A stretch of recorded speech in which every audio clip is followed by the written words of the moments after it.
The moment the lights went out, it happened just after midnight, under a sky that should have been filled with stars. The film set had gone quiet. The wind had picked up fast, sharp and cold, like it had something to say. The crew was packing up, shuffling about with tired eyes and frozen fingers. The generators suddenly failed, and the lights blinked off one by one, leaving only the sound of rustling tarps and the biting winter breeze moving through the mountains. Ana de Armas stood quietly near a van, arms wrapped tight around herself. She wore a costume for a night scene, elegant, but not meant for real cold. Her dress shimmered under the faint moonlight, but her shoulders trembled slightly. She hadn't complained, not once during the long shoot, not even when the temperature dropped lower than expected.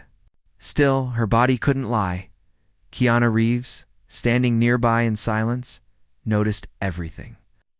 He always did. There was no announcement, no dramatic music, no call for attention. Just one simple movement. He stepped forward, slowly and without saying a word, took off his long black coat, the one he'd worn all day between takes, and gently wrapped it around Ana's shoulders. For a moment, she didn't say anything. Her eyes widened slightly, caught off guard not by the act itself, but by the stillness in it, the quiet care. He didn't smile. He didn't ask how she was. He just stood beside her as if that was all that mattered. The crew didn't notice. Everyone was too busy dealing with equipment, checking wires, blaming the weather. But for Ana, that moment would stay with her. Not because of the coat, but because Keanu didn't try to save the scene. Didn't try to look heroic. Just chose kindness when no one was watching. Ana had always believed in strength. Came from Cuba, where life taught you how to stand tall even when everything around you felt uncertain. Every audition, every rejection, every small win, she carried them like stones in her pocket, reminders of how far she had come. But that night, as the wind howled and the mountains seemed to breathe cold into her bones, she felt something she hadn't in a long time. Fragile Keanu didn't speak until she did. "Thank you," she said softly, her voice barely rising above. The wind, he nodded once. "You okay?" She hesitated. "Just cold." "I'm okay." But Keanu knew the difference between cold skin and tired soul. He didn't press her. He didn't ask about her day or how she felt being the only woman on a set filled with tension and long hours. Just stood with her, watching the mountains. In the distance, as if they held some answer neither of them could see yet. A few hours earlier, Ana had walked onto set after a difficult phone call. Someone from her past, someone she thought had forgotten her, had reached out again. Not to say sorry, not to reconnect. Just to remind her who she used to be. "You're not that special," the voice had said. "You just got lucky." Those words had clung to her like the cold. Through makeup, through rehearsals, through every take, they echoed inside her like an unwelcome shadow. And she had pushed through like she always did. No one saw it. No one was supposed to. Actors don't bleed on set. They pretend. They smile. They shine, but the body remembers. The wind, the silence, the coat. It broke something loose inside her. Not in a painful way, but in a quiet, necessary way. It's like a knot finally undone. The night dragged on. The lights didn't come back. Crew called for a break, maybe even a cancellation. Ana didn't move. Keanu didn't either. Eventually, someone brought a spare heater. Someone else offered tea. But she stayed where she was, wrapped in Keanu's coat, grounded by his silence. "You ever have nights like this?" she asked after a long pause. Keanu glanced at her. "More than I can count. And nothing works. When everything's heavy." He nodded again. "It passes." Ana looked down at the coat. It smelled faintly of pine and dust and something else like old stories, half forgotten. She let out a small laugh, not from humor, but from something softer. "You always so calm?" He said, "I just learned that not everything needs fixing." As dawn approached, the sky turned silver. Someone finally got the lights working again. The generators coughed and hummed back to life. The cameras blinked on. Everyone cheered. Half awake and ready to finish the scene. But Keanu and Ana stayed back a little longer. "You ready to shoot?" the director called. Ana slowly stood, still wrapped in the coat. She nodded. Yeah, I'm ready. And for the first time in many days, she meant it. There are moments in life when everything slows down, when silence says more than words, when stillness becomes a kind of healing. For Ana, that night wasn't about a coat. It was about feeling seen without having to perform, about being held by kindness that expected nothing in return. And as the cameras rolled again, as the crew shouted cues, and the sun rose behind the clouds, she looked at Keanu one more time. He simply smiled, like nothing had happened, but something had. The silence after the Zenith cameras rolled as the sun broke through the clouds. Golden light touched the set like a blessing. The crew hurried to capture every moment before the light changed again. The director's voice echoed across the valley, calling for emotion, timing, truth. But Ana didn't need to act this time. Her scene required her to look lost, to hold still, to speak with her eyes. And that morning, something inside her had already shifted. Her silence carried the weight of 1,000 stories. She wore Keanu's coat between takes. No one questioned it. No one dared. She moved like someone who had walked through something invisible. And Keanu? He kept to the edges, watching with quiet focus, giving her space, but never truly leaving. When the director yelled cut, the world seemed to pause. The air felt softer. Even the crew, exhausted and cold, moved a little slower, as if something sacred had been captured on film. Later that day, while they were resetting for the next scene, Ana sat alone on a low stone wall near the trailers. She held a cup of tea, letting the steam warm her face. Keanu approached silently and sat beside her, not asking, not intruding. Just being, she turned to him and said, "You know, I almost walked off set last night." He didn't look surprised. He didn't ask why. He just waited. "That call messed me up," she continued. "It wasn't just about the words. Like they were trying to remind me that I don't belong here." Keanu stayed quiet, but his attention was like a steady flame, unblinking.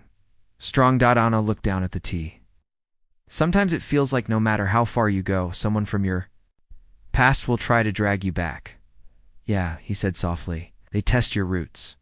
Make sure you remember the dirt." She laughed under her breath. "What if I don't want to remember it?" "You don't have to carry it," he said. "Just don't pretend it never existed." Those words didn't fix her, but they found a place in her chest where her heart had been hurting. And slowly, gently, they stayed.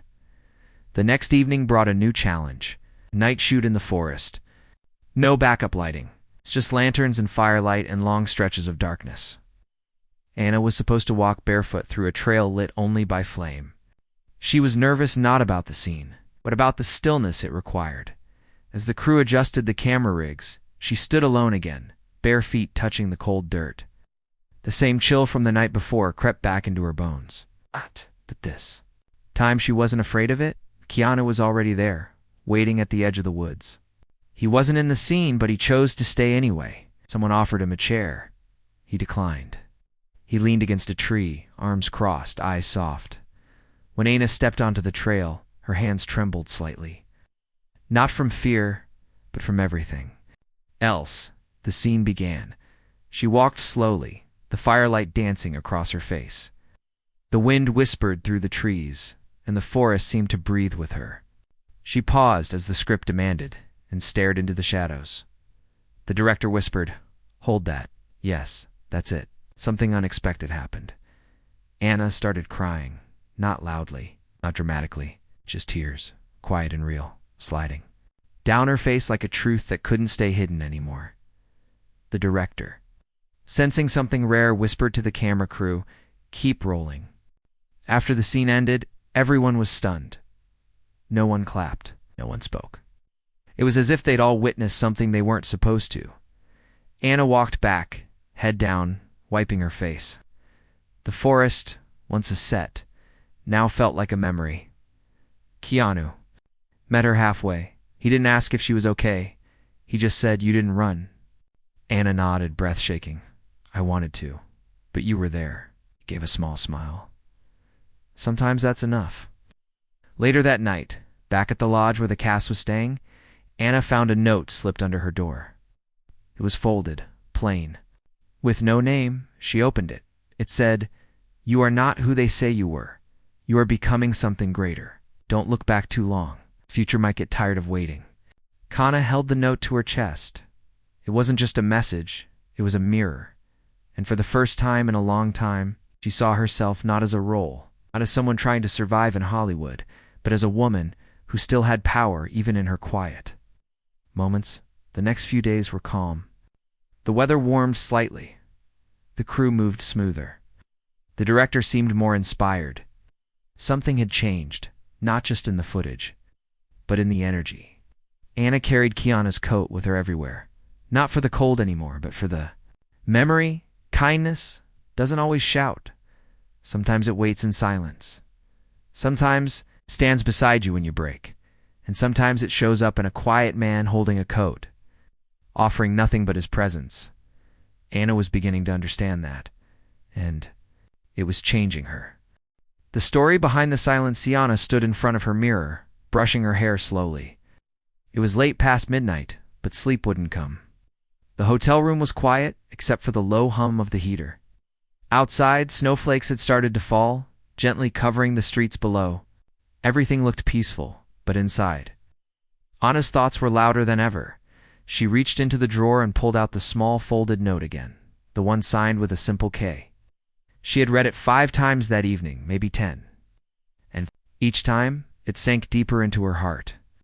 It wasn't the words alone, it was the way they had been offered. No drama. No pressure.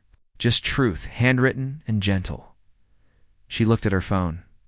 No new messages. The person who had called her days ago hadn't followed up. But the damage was still there, like a bruise under her skin. Not visible, but sore when touched. Anna put on a hoodie and stepped outside her room. The hallway was dim. The floorboards creaked. Something pulled her down to the lounge. She wasn't surprised to find Keanu sitting near the fireplace, reading an old paperback novel, legs crossed, glasses low on his nose. He looked up and smiled, not surprised to see her either. "Couldn't sleep?" he asked.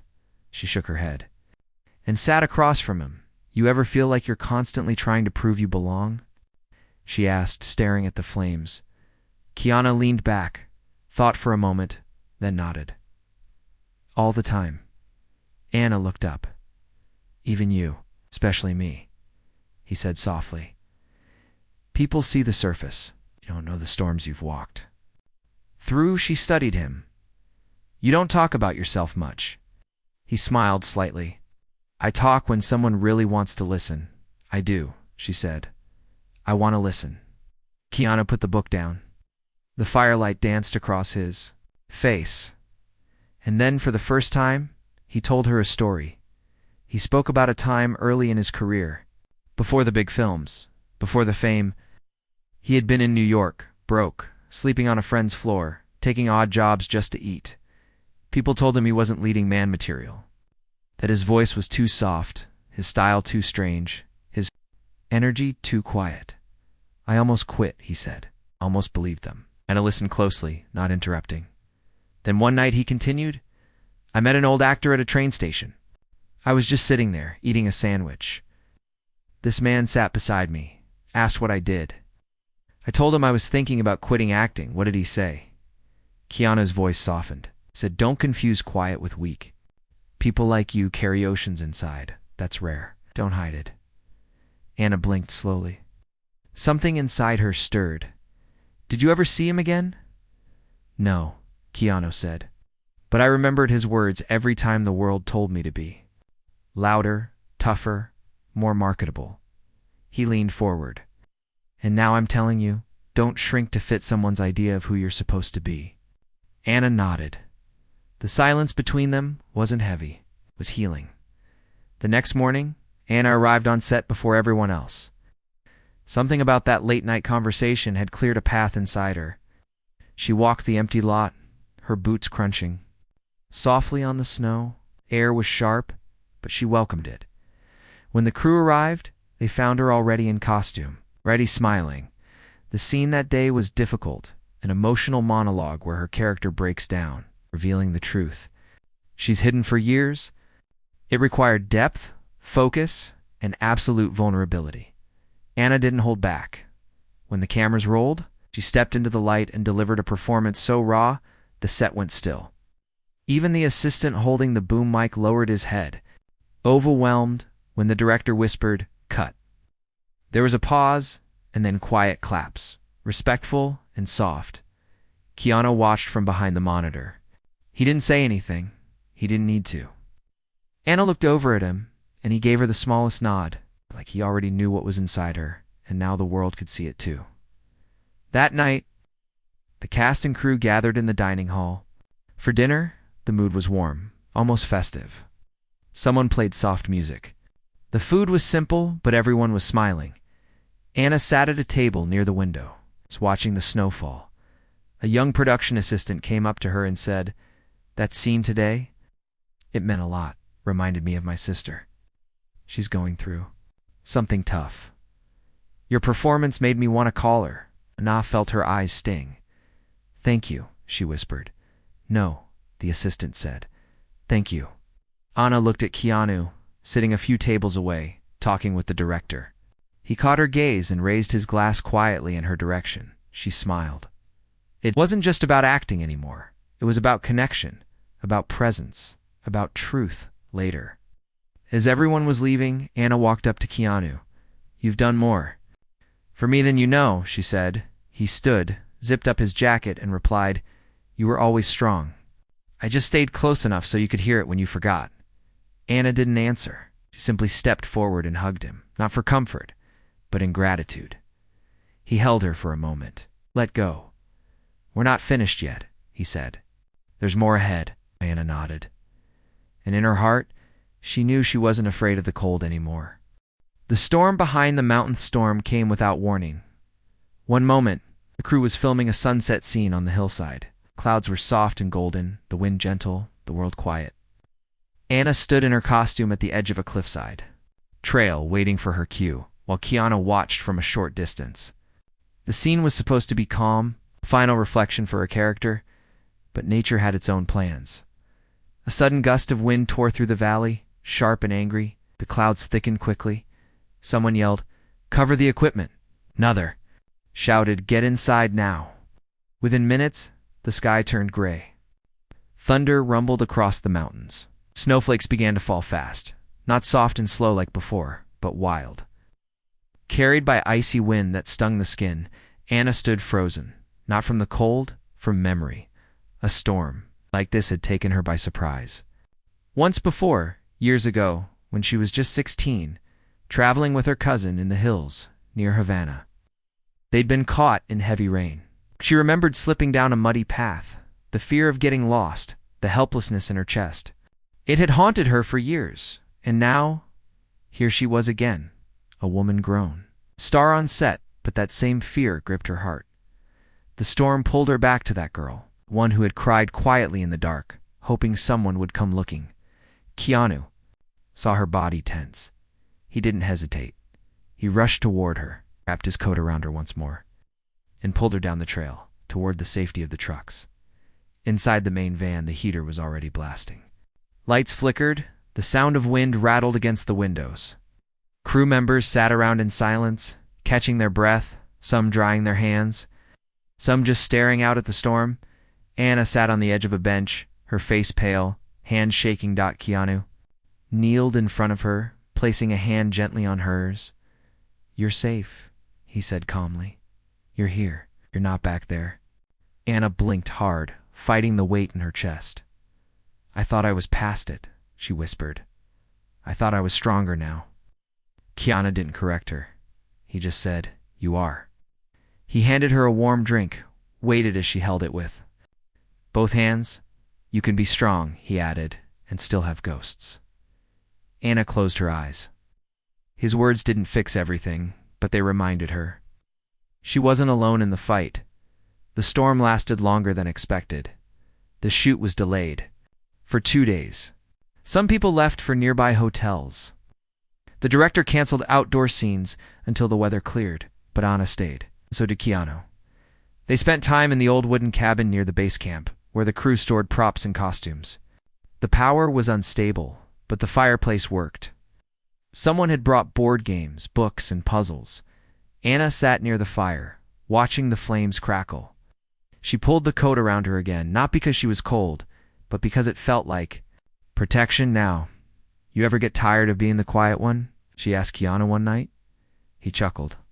"All the time. And why keep doing it?" Keanu leaned back, his gaze steady. "Because the world already has too many loud people saying nothing." Anna smiled at that. He had a point. By the second evening, she opened up more. She told him about the pressures no one sees, the online comments, the magazine covers that judged her appearance, the roles she had to fight for because people couldn't look past her accent or skin. "Some days," she said, "I feel like a shape they want to control, not a person." Keanu listened without interruption. "But I keep going," she added, "because I want someone else, some girl watching me to believe she doesn't have to change." "That's why you're different," he said. "You remember what it means to be invisible?" Anna turned her eyes to the fire again. Her chest felt heavy, but not broken. There was power in remembering, and more power in being believed. Next day, the storm passed. Snow covered the mountain trails, turning the world into a white canvas. The crew returned, and so did the energy. People were laughing again, moving fast, setting up gear. But Anna moved slower, not because she was tired, but because she was more present now. It's more grounded. That afternoon, they reshot the cliffside scene. This time, the director said, "Just walk forward. Don't look back. Just walk." Anna stood at the top of the hill, the sun hitting her face, the snow crunching under her boots. She took one deep breath and stepped forward. Her posture was tall, her pace was steady, and as she walked, Keanu watched.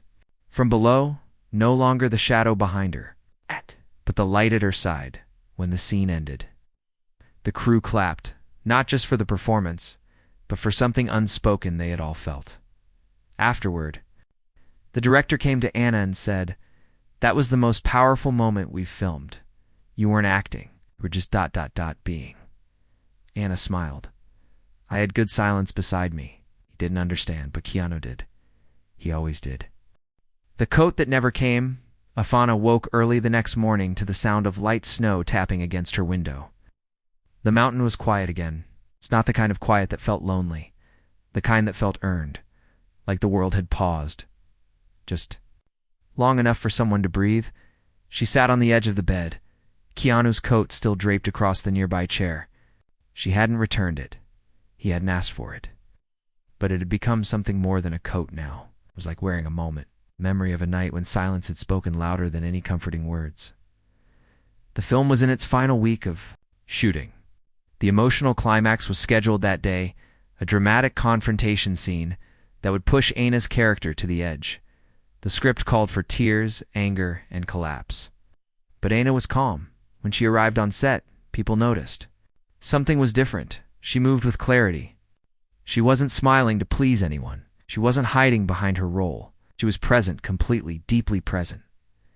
Keanu met her near the makeup tent. "You good?" he asked softly. She nodded, better than ever. The first time she noticed the way his eyes held a sadness. Not heavy, not overwhelming, but honest. It's like someone who had seen too much and still chose to be kind. As the scene began, Anna stood beneath a wooden archway, facing a co-star who towered over her. The dialogue was intense. Her character was supposed to finally break, not with screams, but with surrender.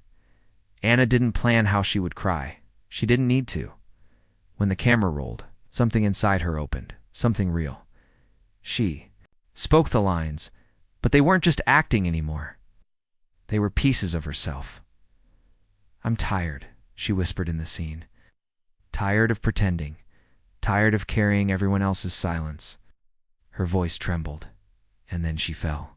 To her knees, not as a trick, not as a plan. Her body just gave in, and the silence that followed. It wasn't empty, it was sacred. The director, shocked, didn't yell cut. He let the moment stretch. Anna stayed there, breathing through the weight.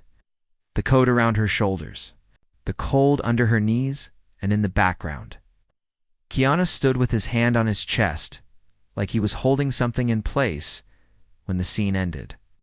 No one spoke for a full 30 seconds, and then quiet applause. Not the loud kind. The respectful kind. The grateful kind. Anna walked off set with tears still drying on her cheeks. She didn't change clothes. She didn't wipe her face. She just needed air. Keanu found her sitting on the edge of a frozen stream nearby. She didn't speak when he sat beside her. After a while, she asked, "You ever feel like you were carrying something for so long, you didn't realize how heavy it was until someone offered to hold it?" He nodded. "Yes." "How did you let it go?" "I didn't," he said. "I just stopped carrying it alone." Anna looked over at him. "That's what you've done for me, isn't it?" He shrugged gently. "Maybe, or maybe you just needed someone to remind you what you were already made of." That evening, the cast gathered for a private dinner. It wasn't part of the schedule, just something the crew put together on their own to celebrate the nearing end of the film, to honor the journey they had all shared. There were no cameras, no speeches, just warmth. One of the lighting crew members stood up quietly and raised a toast. "To the quiet moments," he said. "To the people who stay when the lights go out." Keanu raised his glass too, but he said nothing. Anna watched him from across the table. He had become her anchor, not by giving advice, not by fixing her, just by staying, by noticing, by listening. And she realized something powerful. Sometimes the strongest people are the ones who never try to lead you. They just choose to walk beside you. After the dinner, Anna returned to her room. She stood in front of the mirror again, staring at her reflection. She had changed, not on the outside, on the inside. She picked up the coat, held it close. But this time, she wasn't clinging to it. She was honoring it and what it had come to represent, not comfort, but transformation. She sent a short message to Keanu later that night. "I think I'm ready to return the coat." His reply came a minute later. "You don't have to. But if you do, remember, the warmth wasn't in the coat." Anna smiled. He was right. It had been in the silence, in the presence, in the kindness no one asked for, and now she carried that within herself. The final To Keith last day of filming arrived with a quiet snowfall, soft and slow, like a farewell. The valley was hushed, blanketed in white. The crew moved gently, as if they knew this moment would not come again. People whispered more than they spoke, smiles were deeper, and laughter, when it came, felt like a soft echo of everything they had shared. Anna stood in costume, facing the wide-open sky. This final scene was meant to close her character's arc, the moment where a woman who had endured so much finally stood alone, not broken, but whole. There were no grand speeches, no music, just one long walk into the distance. The script said, "She walks forward not to escape but to begin again." As the cameras rolled, Anna took a breath, then began walking. Each step was slow, steady, filled with meaning behind her. The mountain held its silence, and behind the camera, Keanu watched, not as an actor, not as a mentor, but as someone who had become part of her story in the quietest, most powerful way. When she reached the top of the trail, she stopped. The director didn't say cut. He waited. Anna turned around, looked into the wind. Then, unscripted, she pulled off Keanu's coat and folded it gently, and with both hands, she placed it on a rock at the edge of the path. She wasn't giving it back. She was letting go. Of him, but of the weight she no longer needed to carry. When the scene ended, the crew broke into applause. Louder this time. Full of emotion. Some clapped with tears in their eyes, some with hands over their hearts. The director wiped his face and said, "That wasn't acting. That was something else." Anna walked back slowly, cheeks flushed from the wind, hair tangled. Eyes cleared. Keanu was waiting near the monitors. She walked straight to him and placed her hand on his chest. "Thank you," she said softly, "for staying." Keanu looked at her, really looked, and replied, "You didn't need saving. Just someone who believed you didn't have to keep fighting alone." That evening, the crew packed up the final gear. Trailers were closed. Lights were shut down. People hugged longer than usual. Phone numbers were exchanged. Got it. And promises made to keep in touch. Anna walked through the empty lot one last time, her boots leaving small prints in the snow. She reached the rock where she had placed the coat. It was still there, but she didn't take it.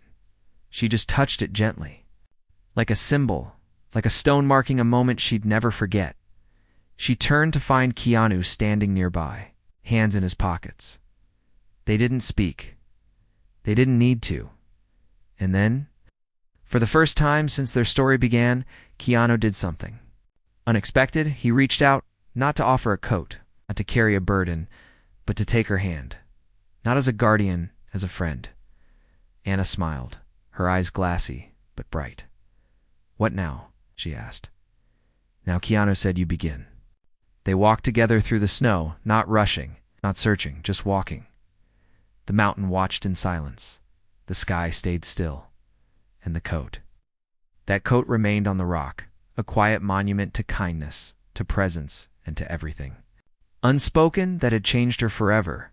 A few months later, Anna stood on a red carpet, dressed in quiet elegance. Cameras flashed. Questions flew. But when someone asked, "What was the most meaningful part of your last film?" she didn't talk about awards or scripts or fame. She simply smiled and said, "There was a coat, a quiet man, and a kind of silence that healed more than words ever could." The reporter didn't understand, but that was okay. Some stories aren't meant to be told in headlines. Some stories live in silence, and sometimes one act of quiet kindness becomes the moment that changes everything.